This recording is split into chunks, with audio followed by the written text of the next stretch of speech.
ఈ ట్రైన్లో వెళ్తూనే షిమ్లా మొత్తం మీకు చూపించేస్తున్నానండి. ఎందుకంటే main important thing in Shimla అనేసరికి టాయ్ ట్రైన్ అనేది ఎక్స్పీరియన్స్ చేయాలి.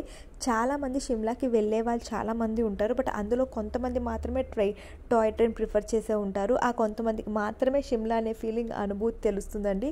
పర్టికులర్గా షిమ్లాకి ఎవరైతే వెళ్ళలేదో వెళ్ళండి. వెళ్ళిన వాళ్ళు ఉన్న టాయ్ ట్రైన్ ఎవరైతే ఎక్స్పీరియన్స్ చేయలేదో ఖచ్చితంగా చేయండి. ఎందుకంటే ఇది one of the most beautiful thing అని నేను చెప్పొచ్చు అండి. చూసేది కన్నా వీడియోలో ఎక్స్పీరియన్స్ ఆ అనుభూతి డిఫరెంట్ అండి. చల్లటి climate, cool breeze and toy train పర్టికులర్గా అకార్డింగ్ టు అవర్ కన్వీనియన్స్ తోటే ఉంటుందండి.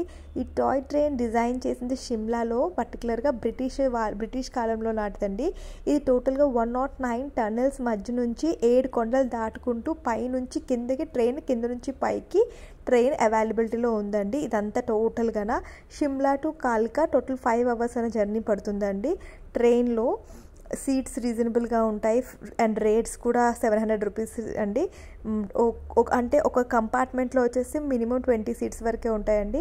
సో 2-3 ఫ్యామిలీస్ ప్లాన్ చేసుకుంటే సూపర్గా ఎంజాయ్ చేయొచ్చు. మొత్తం భోగి అంతా మంది అన్నట్టుగా. మేము వెళ్ళింది ఒక 2 ఫ్యామిలీస్ అండి. బట్ భోగిలో ఎవ్వరూ లేరు, ఎక్స్క్లూజివ్గా మేమే ఉన్నాం. హ్యాపీగా ఎంజాయ్ చేసాం.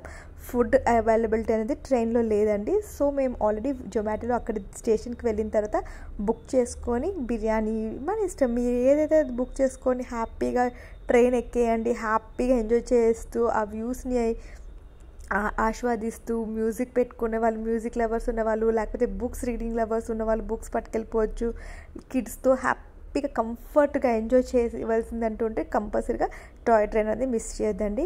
ఈ టాయ్ ట్రైన్ యొక్క డీటెయిల్స్ ఏంటంటేనండి, షిమ్లా టు కాల్కా అంటే నేను యాక్చువల్గా వెళ్ళేటప్పుడు చెప్తున్నానండి. మేము చండీగఢ్ వరకు రీచ్ అయిపోయాము. చండీగఢ్ నుంచి కాల్కా స్టేషన్కి క్యాబ్ బుక్ పెట్టుకున్నామండి. అక్కడ కాల్కా స్టేషన్లోకి ఎక్కేసిన తర్వాత షిమ్లాకి డైరెక్ట్గా రీచ్ అయిపోయామండి.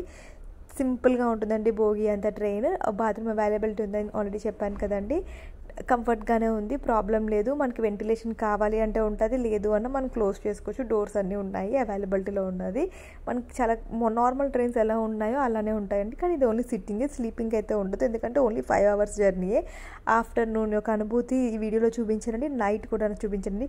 బట్ వీడియోలో వెళ్తునేటప్పుడు దారిలో నుంచి waterfalls, temples, snowfalls చాలా హై ఎక్స్పీరియన్స్ అని చెప్పొచ్చు. పర్టికులర్గా అయితే మనం డిసెంబర్లో వెళ్ళుంటుంటే స్నో అంతా మొత్తం షిమ్లా అంతా స్నోతో ఉంటుందంటండి. అది ఖచ్చితంగా మీరు అలాంటిది ఎక్స్పీరియన్స్ చేయాలనుకుంటే మాత్రం డిసెంబర్లో ఖచ్చితంగా వెళ్ళండి, చాలా బాగుంటుంది. ఈ వీడియో అయిపోయిన తర్వాత యాక్చువల్గా షిమ్లా వెళ్ళిన తర్వాత అక్కడ యాపిల్ ట్రీస్, ఫ్లవర్స్, గార్డెన్స్, అవన్నీ టెంపుల్స్ ఏంటేంటి చూసానన్నది కూడా నెక్స్ట్ వీడియో నేను క్లియర్గానే చెప్పానండి. ఇంకా తప్పకుండా మీరు అందరూ ప్లాన్ చేస్తారని అనుకుంటున్నాను. చాలా బాగుందండి, తప్పకుండా చూడండి. ఈ 109 టన్నెల్స్ అని చెప్పాను కదండి. ఎవ్రీ టన్నెల్లోని ఒక క్లోజ్ టన్నెల్లో వెళ్తునేటప్పుడు ఆ ఫీలింగ్ ఉంటుంది చూడండి. మనం ఎవరైనా విశాఖపట్నంలో అరకు వెళ్ళేటప్పుడు ట్రైన్లో వెళ్తే ఎవరైనా ఎలాంటి ఫీలింగ్ కలిగిందో దానికి త్రిబుల్ అని నేను చెప్పొచ్చండి. సూపర్గా అయితే ఉన్నది. ఈ టన్నెల్స్ మధ్యన మనం వెళ్తునేటప్పుడు మనం దగ్గరుండి చూస్తామండి. ఒక్కొక్క పెద్ద పెద్ద హిల్స్ మధ్యన ఒక కొండ మధ్య లోపల నుంచి తవ్వుకొని డిజైన్ చేసి ట్రాక్ని పెట్టారు అంటే అది అంత చిన్న విషయం అయితే కాదండి. Thank you so much for making this అని చెప్పాలండి.